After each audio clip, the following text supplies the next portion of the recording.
Tlaib is facing growing criticism from some in her own party for defending the pro-Palestinian chant from the river to the sea. Palestine will be free, which is widely seen as calling for Israel's destruction. For more on this one, let's bring in national political reporter for The Hill, Julia Manchester. Julia, Congresswoman Tlaib is really doubling down here, tweeting that the pro-Palestinian chant is really, quote, an aspirational call for freedom, human rights, peaceful coexistence, going on to say, quote, my work and advocacy is always centered in justice and dignity for all people, no matter faith or ethnicity. I know you're not in her brain, Julia, but how are people reading into this one? I mean, does that advocacy and coexistence also extend to members of Hamas, who would most certainly remain in power if a ceasefire was agreed upon? Look, Markie, I think what you're seeing is really the divide and how differently Israelis, Palestinians, Jews, Arabs, people with very different perspectives view this issue. Rashida Tlaib is the only Palestinian member of Congress, Palestinian American, I should say. She comes from a very different perspective than many Jewish members of Congress or other Jewish elected public officials. So, she's coming at this from a different direction. But there are, there's certain points of controversy that we're seeing in some of this rhetoric. From the river to the sea, from many, Palestinian liberation advocates, is seen as a call for Palestinian liberation or freedom.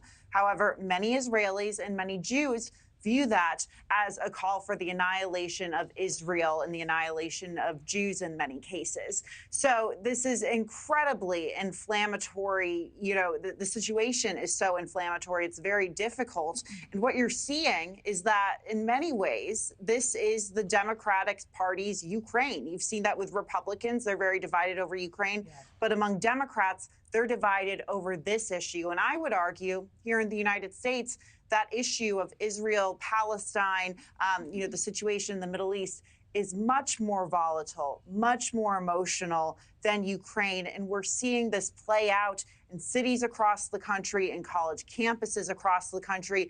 And Rashida Tlaib, as the only Palestinian American in Congress, is a minority on this, and quite frankly, probably a minority within the Democratic Party. However, that progressive voice within that progressive movement within the Democratic Party is very predominantly pro-Palestinian. So you're seeing that voice grow louder with a lot of these protests. Yeah. And Julia, while you're talking, we're of course playing this montage of videos of pro-Palestinian, demonstrations across the country, also outside the White House. In that video that she posted, she threatens the president that we won't forget this come 2024. And on the heels of Tlaib accusing President Biden of supporting genocide, thousands took part in these protests across D.C. over the weekend. Several acts of vandalism, attempts to breach the White House, those front gates there. How's the president's team responding to all of this? Have they come out directly to say anything to her? So the president's team is walking a very, very fine line, because this isn't only a fragile issue when it comes to, cultural norms, society, and, this issue is just fragile in general, but it's also very politically fragile. Rashida Tlaib comes from Michigan.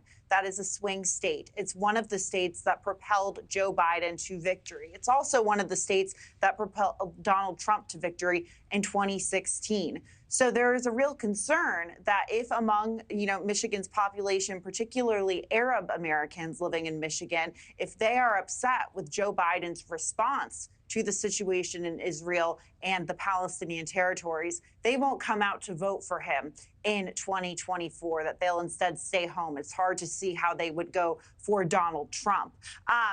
However, at the same time, there are some Democrats who are targeting Rashida Tlaib in Michigan. So what we're seeing is a real divide in this major swing state. Yeah, this is becoming a big deal for the Democratic Party. And also, looking ahead to 2024, how consequential this moment is in time, this rhetoric, how this affects enthusiasm among young Democratic voters and young Muslim voters as well. Julia Manchester, thanks so much, as always.